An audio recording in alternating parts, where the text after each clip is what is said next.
Hello students, welcome to rocking guru. बच्चों, अब तक हमने देखा कि हम एल्किल हैलाइड कैसे कैसे बना रहे थे डिफरेंट डिफरेंट कंपाउंड से। जहाँ पे हमने एल्केन देखा, एल्कीन देखा, एल्काइन देखा, एल्कोहल, एल्किल हैलाइड, बहुत सारे कंपाउंड्स को हमने देखा। आज हम लोग बात करेंगे कि हम लोग एल्किल हैलाइड से अदर अदर कंपाउंड्स कैसे बना सकते हैं। जैसे अगर मैं बात करूं, फर्स्ट हम यहाँ बोल रहे हैं preparation of other compounds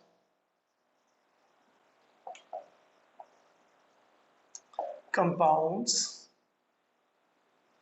from alkyl halide from alkyl halide। हम लोग एल्किल हैलाइड से कैसे कैसे अदर कंपाउंड्स को फॉर्म कर सकते हैं, जिसमें सबसे पहले हम लोग बात कर रहे हैं फर्स्ट एल्केन। हम लोग एल्किल हैलाइड से कैसे एल्केन बनाएंगे। तो देखो, अगर मेरा एक एल्किल हैलाइड है, यहाँ पे हम कुछ मेथड्स की बात करेंगे। फर्स्ट मेथड हम लोग बात करते हैं बच्चों by reduction. By reduction of alkyl halide. जैसे ही हम एल्किल हैलाइड का रिडक्शन करेंगे, हमें क्या मिलेगा? एल्केन मिलेगा। लाइक मैंने बोला आर एक्स, और यहाँ पे रिड्यूसिंग एजेंट, तो मेरे को मिल जाएगा आर एच। अब रिड्यूसिंग एजेंट कौन कौन से हो सकते हैं, है ना? तो देखो, रिड्यूसिंग एजेंट्स मे बी सबसे पहले हमेशा याद रखना, कभी भी किसी भी मेटल के साथ अगर एसिड होगा तो वो रिड्यूसिंग एजेंट होगा। आप सबको पता है मेटल क्या होते हैं? रिड्यूसिंग एजेंट होते हैं, जो दूसरे को रिड्यूस करते हैं और खुद ऑक्सीडाइज हो जाते हैं। साथ में एसिड भी क्या है? एक रिड्यूसिंग एजेंट की तरह बिहेव करेगा। तो ये क्या है? एक रिड्यूसिंग एजेंट। और क्या हो सकता है? देखो, अगेन मेटल के साथ बच्चों हम लोग क्या ले रहे हैं? हम लोग ले रहे हैं एसिड अगेन। और क्या हो सकता है? कॉपर जिंक मेटल के साथ हम लोग इथेनॉल को यूज कर सकते हैं। यहाँ पे इथेनॉल भी थोड़ा सा एसिडिक कैरेक्टर शो करेगा। नाउ और क्या हो सकता है? हम लोग बोल रहे हैं NaBH4। आप सबको पता है कि NaBH4 क्या है? रिड्यूसिंग एजेंट होता है। Now next LiAlH4। भाई ये 5 रिड्यूसिंग एजेंट है, जिसमें LiAlH4 सबसे इंपॉर्टेंट है। देखो, इन सारे के सारे रिड्यूसिंग एजेंट का क्या काम होता है? ये सब के सब एल्किल हैलाइड को एल्केन में कन्वर्ट करते हैं।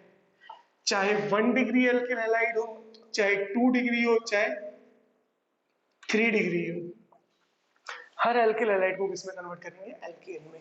लेकिन LiAlH4 के साथ क्या होता है? Lithium aluminium hydride. प्यार से हम इसको LaHB लिखते हैं। तो क्या होता है, कई बार एग्जामिनर आपको LiAlH4 की जगह LaH लिख के भी दे सकता है। तो आप वहां पे आपको समझना है कि वो लिथियम एल्यूमिनियम हाइड्राइड के बारे में ही बात कर रहे हैं। ये क्या करता है? ये भी एल्किल हैलाइड जो है 1 degree and 2 degree alkyl halide को कन्वर्ट कर देता है एल्केन में।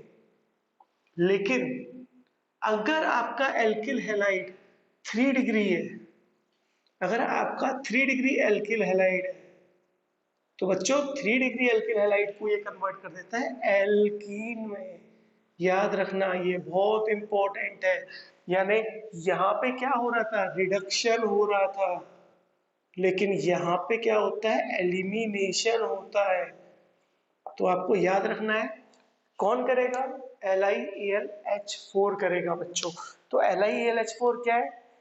1 डिग्री और 2 डिग्री एल्किल हैलाइड को एल्केन में कन्वर्ट करता है, लेकिन 3 डिग्री एल्किल हैलाइड को एल्कीन में कन्वर्ट कर देता है, यानी एलिमिनेशन रिएक्शन करा देता है वहां पे। एक चीज और सुनो, सर क्यों करा रहे हैं? क्योंकि बहुत स्ट्रॉन्ग रिड्यूसिंग एजेंट है ना। LiAlH4 सबसे स्ट्रॉन्ग रिड्यूसिंग एजेंट्स में से एक माना जाता है। जबकि NaBH4, CuZnETOH, Zn plus COOH, Zn plus Sc, ये एक नॉर्मल वीक या माइल्ड, आप बोल सकते हो कि माइल्ड रिड्यूसिंग एजेंट इनको हम लोग बोलते हैं। तो एक तरीका तो हमारा ये हो गया by reduction of alkyl halide. अब बच्चों सेकंड बात करते हैं, सेकंड मेथड। जो सेकंड मेथड है हमारा, वो है वुड्स रिएक्शन। सबको पता है वुड्स रिएक्शन के बारे में, बहुत ही कॉमन रिएक्शन है, हमसे नॉर्मली पूछ ली जाती है। वुड्स रिएक्शन का कंप्लीट मैकेनिज्म मैंने अपने चैनल पर डाल रखा है, तो आप वहां से उसके मैकेनिज्म को कंप्लीट समझ सकते हो कि वहां पर दो तरह के मैकेनिज्म होते हैं, ionic mechanism and free radical mechanism. तो चलो बात करते हैं वुड्स रिएक्शन के बारे में। देखो वुड्स रिएक्शन में क्या होता है, जब एल्किल हैलाइड सोडियम मेटल के साथ ट्रीट होता है, यानी सोडियम मेटल के साथ रिएक्ट करता है in presence of dry ether, dry ether की प्रेजेंस में, तो यहां से क्या होता है 2NaX रिमूव हो जाता है। ड्राई इथर क्यों यूज करते हैं, ड्राई इथर को हम लोग यूज करते हैं टू एब्जॉर्ब मॉइस्चर, मॉइस्चर को एब्जॉर्ब करने के लिए। क्यों, क्योंकि सोडियम क्या है, मॉइस्चर से बहुत जल्दी रिएक्ट करता है और आग लग जाती है, जलने लग जाता है ना। तो यहाँ पे क्या होगा, अगर मैंने ड्राई इथर यूज नहीं किया तो रिएक्शन होने की जगह ऐसा भी हो सकता है कि जो सोडियम मेटल है हमारा वो आग लगा दे, है ना, लैब ही जल गई। तो इसलिए हम क्या करते हैं, ड्राई इथर को यूज करते हैं। नाउ यहाँ पे क्या बन जाएगा, आर प्लस 2NaX, यानी आपका फिर से क्या बन गया बच्चों, एल्केन बन गया है। सबसे पहली बात याद रखना है, minimum 2 carbon alkane is formed in Wurtz reaction. Wurtz reaction में मिनिमम 2 कार्बन एल्केन की बच्चों क्या होता है, फॉर्मेशन होता है। नाउ कुछ और भी बातें वुड्स रिएक्शन के बारे में। सबसे पहली बात, जो वुड्स रिएक्शन होती है सूटेबल होती है, सूटेबल होती है for preparation of, preparation of unsymmetrical, sorry symmetrical alkane. तो वुड्स रिएक्शन जो है वो सिमेट्रिकल एल्केन बनाने के लिए सूटेबल है, अनसिमेट्रिकल एल्केन हम इससे नहीं बनाते। सिमेट्रिकल एल्केन कौन से होंगे, देखो मैंने बोला CH3CH2 एंड मैंने बोला CH3CH2CH3। देखो जब इस बॉन्ड को आप बीच में से ब्रेक करोगे तो दोनों अलग अलग डिवाइड हो चुके हैं, तो ये सिमेट्रिकल एल्केन है। लेकिन यहाँ बॉन्ड को ब्रेक नहीं कर सकते, आपको कार्बन ब्रेक करना पड़ेगा, तो ये क्या है, ये अनसिमेट्रिकल है, ये अनसिमेट्रिकल एल्केन है, जबकि ये क्या है, सिमेट्रिकल एल्केन है। और कैसे याद रख सकते हैं sir, even number, even number में अगर, इवन नंबर में अगर कार्बन है, एक स्ट्रेट चेन में बोल रहा हूं मैं, ब्रांचिंग की बात नहीं कर रहा हूं, याद रखना। और अगर ऑड नंबर है तो वो अनसिमेट्रिकल हो जाएगा। तो even number and odd number से आप चेक कर सकते हो सिमेट्रिकल एंड अनसिमेट्रिकल। नाउ एक और बहुत ही इंपॉर्टेंट बात जो आजकल आपसे बहुत ज्यादा पूछने के चांसेस हैं, सोडियम मेटल जो है ना वो भी एक स्ट्रॉन्ग रिड्यूसिंग एजेंट की तरह बिहेव करता है। इसका मतलब अगर मैं 1 डिग्री एल्किल हैलाइड यूज करता या फिर 2 डिग्री एल्किल हैलाइड यूज करता, तो सोडियम मेटल की प्रेजेंस में यहाँ पे हमारा एल्केन बनता, ड्राई ईथर भी हम यूज करते हैं ना, लेकिन लेकिन अगर मैं 3 डिग्री एल्किल हैलाइड की बात करता, तो 3 डिग्री एल्किल हैलाइड में यहाँ पर सोडियम मेटल को यूज करने पर भी यहाँ पर एलिमिनेशन, एलिमिनेशन रिएक्शन हो जाती, और फिर से 3 डिग्री एल्किल हैलाइड जो है यहाँ पर एल्कीन का फॉर्मेशन भी होता है। देखो मैं दोबारा से बोल रहा हूँ, एल्केन तो बनता ही बनता है, लेकिन साथ में एल्कीन का भी बच्चों फॉर्मेशन हो जाता है। और यहाँ पे alkene as a major product होता है और alkane as a minor product. तो आप एल्केन हैलाइड से सीधे एल्केन बना सकते हो, लेकिन आपको ये भी याद रखना है अगर LiAlH4 हुआ तो आप 3 डिग्री एल्किल हैलाइड से एल्केन नहीं बना सकते हो। अगर वुड्स रिएक्शन है तो भी 3 डिग्री एल्किल हैलाइड जो है वो इजिली एल्केन नहीं बनाएगा, बनाएगा एज अ माइनर प्रोडक्ट। ठीक है, तो ये बातें अपने को याद रखनी है। अब बात करते हैं इसी के अंदर सी, और कौन सी रिएक्शन है जिससे आप लोग सीधे एल्केन बना सकते हो एल्किल हैलाइड से। सी रिएक्शन है फ्रैंकलैंड, फ्रैंकलैंड रिएक्शन। बच्चों यहाँ पे क्या होता है, ये सेम एज वुड्स रिएक्शन होती है, सिर्फ यहाँ पर सोडियम मेटल की जगह पर यूज कर देते हैं हम लोग जिंक मेटल को, और जिंक मेटल को ऐड करके हमारा प्रोडक्ट बना देते हैं अगेन एल्केन। तो यहाँ पे भी हमारा क्या बनता है, एल्केन का फॉर्मेशन होता है। एंड द डी, डी जो हमारा मेथड है उसको हम बोलते हैं कोरे हाउस, कोरे हाउस सिंथेसिस, सिंथेसिस रिएक्शन। कोरे हाउस सिंथेसिस रिएक्शन में हम कैसे कन्वर्ट करते हैं एल्किल हैलाइड को एल्केन में। देखो आपको एक एल्किल हैलाइड दिया होगा और यहाँ पर आपको लिथियम मेटल दिया होगा और साथ में कॉपर हैलाइड दिया होगा। जो कॉपर हैलाइड नॉर्मली आपको कॉपर क्लोराइड है ना, क्यूप्रस क्लोराइड बोलते हैं इसको क्योंकि कॉपर +1 में, तो क्यूप्रस क्लोराइड दिया होता है। अब यहाँ पर आपका R X and again different alkyl halide R-X ले सकते हैं। सपोज दैट मैं यहाँ पे लिख देता हूँ CH3X, यहाँ पर भी CH3X और यहाँ पर CH3CH2X। तो यहाँ प्रोडक्ट क्या बनेगा, आपको बस इन दोनों CH3 को कंबाइन करना है, CH3 एल्केन, और इस CH3 और इन दोनों CH3 को बच्चे कंबाइन करना है और बनाना है CH3 जरा ध्यान से देखो, ये वाला जो एल्केन बना है ये सिमेट्रिकल है, ये एल्केन क्या है, सिमेट्रिकल है, जबकि ये एल्केन क्या है, अनसिमेट्रिकल है भाई। इसका मतलब हम लोग कोरे हाउस सिंथेसिस से डिफरेंट डिफरेंट तरीके से सिमेट्रिकल एंड अनसिमेट्रिकल एल्केन बना सकते हैं। दैट मींस मैं यहाँ पे बोल सकता हूँ कि कोरे House synthesis is suitable for preparation of both symmetrical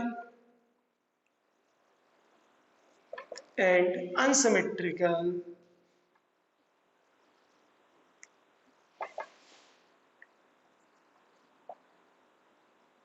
alkane।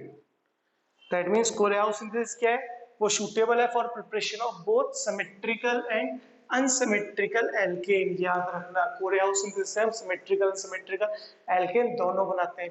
अब कई बार क्या होता है, हमें लिथियम और कॉपर क्यूप्रस क्लोराइड की जगह पे एक रिएजेंट मिल जाता है जो होता है R2CuLi, है ना, डाई एल्किल लिथियम क्यूप्रस या डायल्किल क्यूप्रस लिथियम। इसको हम लोग प्यार से बोलते हैं गिलमान्स रिएजेंट। तो बच्चों ये क्या है हमारा, ये हमारा गिलमान रिएजेंट, बहुत इंपॉर्टेंट रिएजेंट है भाई, बहुत कॉमनली आपसे पूछ लिया जाएगा। तो इसलिए क्या करना है, अपने को एक्टिव रखना है, सारी चीजों को पढ़ना है, पूरा लेक्चर कंप्लीट सुनना है, जितना कराना हो उतना करते जाओ, गारंटीड आपकी रिएक्शन कन्वर्जन्स आप कर लोगे। सेकेंड हम लोग बात करते हैं बच्चों एल्किल हैलाइड टू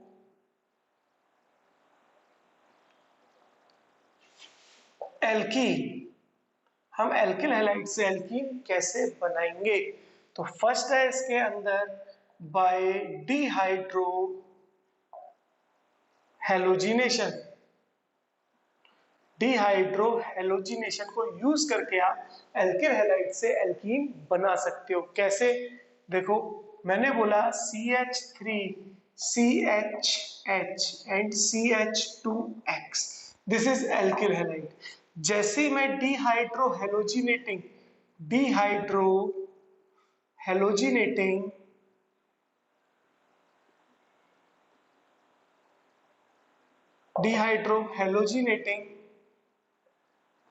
एजेंट को यूज करूंगा, जैसे मैं डिहाइड्रो हेलोजिनेटिंग एजेंट को यूज करूंगा, देखो हमेशा याद रखना जिस कार्बन से हेलोजन जुड़ा है वो कार्बन अल्फा है और उसके साथ वाला कार्बन बीटा कार्बन होता है। तो हमेशा यहाँ पर क्या होगा, अल्फा बीटा एलिमिनेशन रिएक्शन होगी, और अल्फा बीटा एलिमिनेशन रिएक्शन दो तरह की होती है, E1 रिएक्शन और E2 रिएक्शन। इनके ऊपर ही मैंने क्या है लेक्चर डाला हुआ है अपने यूट्यूब चैनल पर, तो आप उसको चेक कर सकते हो। तो अल्फा बीटा एलिमिनेशन रिएक्शन होगी, यहाँ पे इवन रिएक्शन भी हो सकती है, E2 भी हो सकती है। देखो क्या होगा, माइनस हो जाएगा HX और क्या बन जाएगा CH3 CH double bond CH2 plus HX, यानी आपका क्या बन गया, एल्कीन बन गया बच्चों, एल्किल हैलाइड से। ये होता है आपका डिहाइड्रो हेलोजिनेशन। अब डिहाइड्रो हेलोजिनेटिंग एजेंट्स कौन से होंगे, तो देखो हम बात कर रहे हैं डिहाइड्रो हेलोजिनेटिंग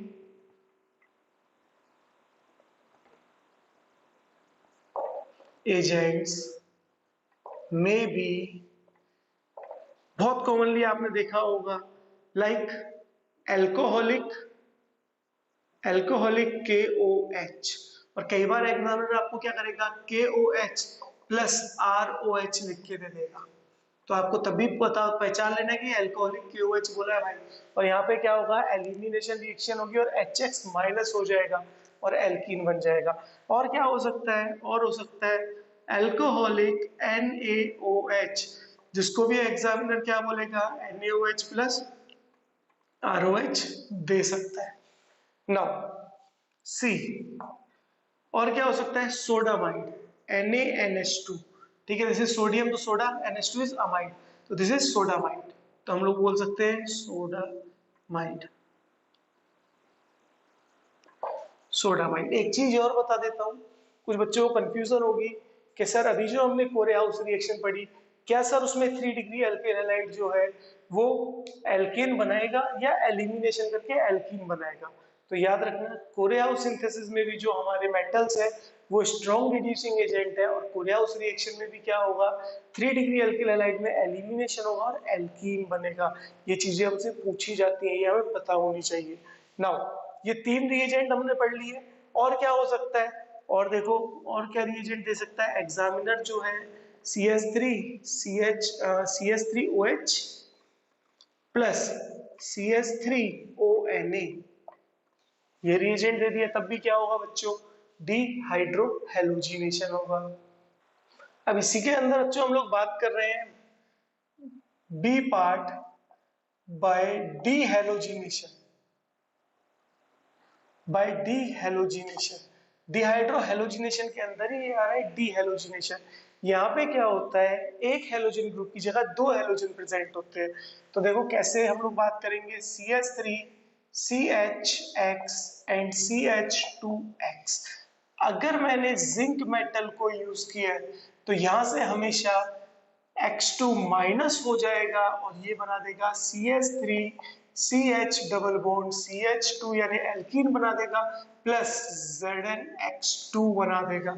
याद रखना एक चीज और, ये है बच्चों विसिनल विसिनल डाइहैलाइड। विसिनल डाइहैलाइड क्या होती है, जब 2 हेलोजन ग्रुप एक दूसरे के एडजेसेंट कार्बन पर जुड़े होते हैं तो वो क्या बनाते हैं विसिनल डाइहैलाइड, एक हेलोजन यहाँ एक हेलोजन यहाँ पर। लेकिन अगर कभी मुझे जेमिनल डाइहैलाइड मिल जाए तो क्या होगा, देखो हम बना रहे हैं geminal dihalide CH X and X, हम लोग X में क्लोरीन ब्रोमीन आयोडीन यूज करते हैं, फ्लोरीन हम लोग जनरली यूज नहीं करते हैं। तो अब भी क्या होगा, जब हमें जिंक मेटल मिलेगा तो यहाँ पर एक मोल में ही, यहाँ पे देखो मॉलिक्यूल के अंदर ही डीहेलोजिनेशन हो गई थी, यानी इंट्रामोलिकुलर डीहेलोजिनेशन हुई थी। ध्यान से सुनो, मॉलिक्यूल के अंदर ही डीहेलोजिनेशन हो गई थी, यानी इंट्रामोलिकुलर डीहेलोजिनेशन हो गई थी।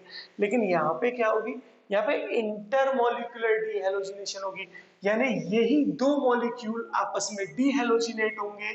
किस तरह से मैं बताता हूं, +2 zinc metal plus XX CH CH3, और अब क्या होगा, यहां से 2 मोल ZnX2 निकल जाएंगे और ये बना देगा CH3 CH2 double bond CH and CH3। तो इस तरह से आपकी फिर से एल्कीन का फॉर्मेशन हो गया है, प्लस 2 मोल ZnX2 हम लोग लिख सकते हैं, तो कोई बड़ी चीज नहीं है। इसको हम लोग क्या बोलते हैं जेमिनल, जेमिनल डाई हैलाइड बोलते हैं बच्चों, है ना। बेसिक्स क्लियर रखो अपने। सेम कार्बन पे अगर दो हेलोजन ग्रुप है तो उसको बोलेंगे जेमिनल, और दो एडजेसेंट कार्बन पे हेलोजन ग्रुप है तो उसको क्या बोलेंगे, विसिनल डाइहैलाइड बोलेंगे। एक केस और आता है जहां हम बोलते हैं सर टर्मिनल डाइहैलाइड। टर्मिनल डाइहैलाइड का मतलब क्या होता है कि दो टर्मिनल्स पर हेलोजन ग्रुप लगे हो, इसको बोलते हैं टर्मिनल, टर्मिनल डाई हैलाइड। ठीक है, इसको बोलते हैं टर्मिनल डाइहैलाइड। अब टर्मिनल डाइहैलाइड में जब आप जिंक मेटल को यूज करोगे तो यहाँ पे एल्कीन नहीं बनती, यहाँ पे क्या होगा, यहाँ पे एक रिंग का फॉर्मेशन हो जाएगा। कितने कार्बन है, 1 2 3, तीनों कार्बन एक दूसरे से जुड़े हुए हैं, और जब एक्स एक्स यहाँ से रिमूव होगा तो ये कार्बन इस कार्बन से जुड़ जाएगा और आपका कंपाउंड बन जाएगा एक साइक्लिक कंपाउंड। तो ये है हमारा डी हेलोजिनेशन के बारे में कि कभी भी अगर हमें एल्कीन बनाना है तो हम डी हेलोजिनेशन भी कर सकते हैं, डिहाइड्रो हेलोजिनेशन भी कर सकते हैं। अब बच्चों नेक्स्ट प्रिपरेशन मेथड देखते हैं। अगर कभी भी आपको एल्किल हैलाइड दिया हुआ है और वहां पर कभी भी अगर स्ट्रॉन्ग बेस दिया है, स्ट्रॉन्ग बेस दिया है, तो बच्चों एल्किल हैलाइड और स्ट्रॉन्ग बेस की प्रेजेंस में हमेशा एलिमिनेशन रिएक्शन होगी।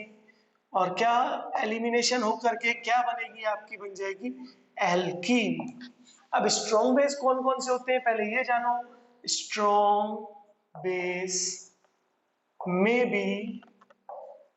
भी फर्स्ट आपको OH नेगेटिव भी मिल सकता है ना। मैं तो सिंपल ऐसे लिख देता हूँ, ये OH नेगेटिव है एल्कोहलिक KOH से, जो भी पढ़ाया था एल्कोहलिक KOH वहां से आया है। और क्या हो सकता है, RO नेगेटिव, याद है अभी पढ़ाया था ROH प्लस RONA, तो ये RO नेगेटिव है ना, यहाँ ये भी क्या है स्ट्रॉन्ग बेस है। और क्या हो सकता है NH2 नेगेटिव, देखो याद करो सोडामाइड NaNH2, तो Na पॉजिटिव निकल गया तो क्या आ गया NH2 नेगेटिव, तो ये भी क्या है स्ट्रॉन्ग बेस है। और क्या हो सकता है CH triple bond C negative, ये भी क्या है बच्चों हमारा एक स्ट्रॉन्ग बेस है। और अगर कभी मुझे अमोनिया के साथ हीट लिख के दे दिया एरो पे तो वो भी स्ट्रॉन्ग बेस है।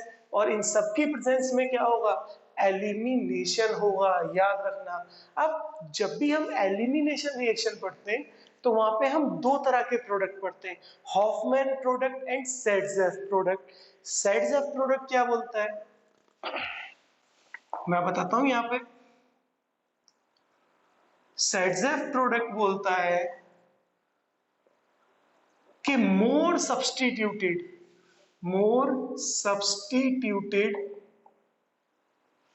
alkene is the major product।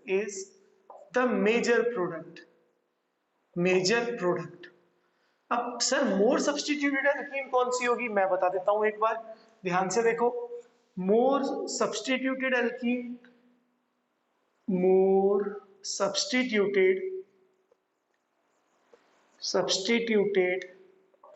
Alkene जो होगी वो हमेशा डायरेक्टली प्रोपोर्शनल होती है number of alpha hydrogen in alkene, number of alpha hydrogen in alkene. कैसे देखते हैं एक एग्जांपल, मैंने बोला CH3, मैंने बोला CH double bond CH and CH3। एक एग्जांपल मैंने बोला CH3 CH double bond CH and CH2, ये दो एग्जांपल है। अब देखो अल्फा कार्बन कौन सा होगा, सबसे पहले आप ढूंढो अल्फा कार्बन, उसके बाद ही अल्फा हाइड्रोजन ढूंढना है। क्यों, क्योंकि अल्फा हाइड्रोजन ही हमेशा अल्फा कार्बन के पास होगा। अगर अल्फा कार्बन नहीं है तो बेटा अल्फा हाइड्रोजन भी कभी भी नहीं होगा। तो देखो जो डबल बॉन्डेड कार्बन होता है उनसे जो कार्बन जुड़े होते हैं वो अल्फा कार्बन होते हैं, वो अल्फा कार्बन होते हैं। यहाँ पे इसको ऐसे बना देते हैं H H, यहाँ पर डबल बॉन्डेड कार्बन से कार्बन अल्फा कार्बन है। तो अल्फा कार्बन के पास ही क्या होता है, हमेशा अल्फा हाइड्रोजन होता है।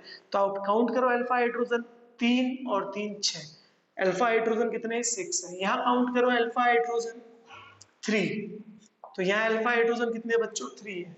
अब देखो एक चीज और, हम लोग नॉर्मली क्या है ये कार्बन से, ये डबल बॉन्डेड कार्बन से जो हाइड्रोजन जुड़े हम उनको अल्फा हाइड्रोजन समझ लेते हैं। लेकिन वो अल्फा हाइड्रोजन नहीं है। अल्फा हाइड्रोजन कौन होंगे? जो अल्फा कार्बन से जुड़े हुए हो। तो मोर सब्स्टिट्यूटेड कौन होगा? ये वाली एल्कीन है। दिस इज मेजर प्रोडक्ट, क्योंकि ये मोर सब्स्टिट्यूटेड है, मोर सब्स्टिट्यूटेड है, मोर सब्स्टिट्यूटेड है। इसलिए हमने क्या बोला? More substituted alkene is the major product. किसने बोला? सेडजेफ ने बोला। अब अगर मैं बात करूं हॉफमैन प्रोडक्ट के बारे में, तो हॉफमैन प्रोडक्ट क्या बोलता है? हॉफमैन प्रोडक्ट बोलता है कि जो लेस सब्स्टिट्यूटेड एल्कीन है, जो लेस सब्स्टिट्यूटेड एल्कीन है, Hofmann Hofmann product, Hofmann product क्या बोलेगा बच्चों? बोलता है जो सबसे लेस सब्स्टिट्यूटेड एल्कीन होगी, वही क्या होगी? मेजर प्रोडक्ट होगी। Less substituted alkene is the major product, major product. आपको याद रखना है, जो एल्कीन जितनी ज्यादा सब्स्टिट्यूटेड होती है वो नॉर्मली उतनी ज्यादा स्टेबल होती है, वो नॉर्मली उतनी ज्यादा क्या होती है? स्टेबल होती है। जितनी ज्यादा सब्स्टिट्यूटेड एल्कीन उतनी स्टेबिलिटी क्या होगी उसकी? ज्यादा होगी। तो सर इसका मतलब तो सेडजेफ ने सही बोला और हॉफमैन क्या बोल रहा है? गलत बोल रहा है ना? हम लोग ये कंसीडर कर लेते हैं, लेकिन ना सेडजेफ गलत है ना हॉफमैन गलत है। कुछ ऐसी एल्किल हैलाइड की रिएक्शन है जहां पे less substituted alkene major product बन जाते हैं, और कुछ ऐसी एल्किल हैलाइड की रिएक्शन है जहां पे more substituted alkene major product बन जाते हैं। तो हॉफमैन और सेडजेफ दोनों ही अपनी जगह पे ठीक है। मैं आपको करके बताता हूँ एक क्वेश्चन, एक क्वेश्चन करते हैं, वहां से आपको चीजें ज्यादा इजीली समझ आ जाएंगी। मेरा क्वेश्चन है CH3CH, एंड CH3, ये मेरा क्वेश्चन है। देखो इस क्वेश्चन में ध्यान से देखो, मैं दो रिएजेंट यूज कर रहा हूं, एक ले रहा हूं CH3O नेगेटिव और एक ले रहा हूं CH3C, CH3O नेगेटिव। दोनों रिएजेंट लिए, दोनों स्ट्रॉन्ग बेस है, यानी क्या होगा? एलिमिनेशन होगा।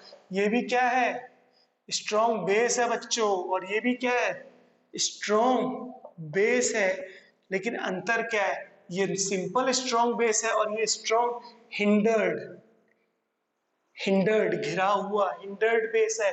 देखो बल्कि ग्रुप आ गया, स्ट्रॉन्ग हिंडर्ड बेस है। तो अब ये क्या करेगा? ये ग्रुप या तो इस हाइड्रोजन को रिप्लेस करेगा, क्योंकि इस कार्बन अल्फा, इसके रिस्पेक्ट में या तो ये बीटा एलिमिनेशन होगा, यहां से बीटा जाएगा, यानी या तो यहां से H जाएगा या यहां से है हाइड्रोजन जाएगा। दोनों जगह से निकालते हैं। एक बार मैं इस हाइड्रोजन को निकालता हूं और मैंने बनाया CH3C, CH3 double bond C H and CH3, एक प्रोडक्ट ये बनाया। साथ में दूसरा प्रोडक्ट क्या बनेगा? यहां से हाइड्रोजन हटाओ तो ये बनाएगा CH3CH, CH3 and CH double bond CH2, ये दो प्रोडक्ट बने।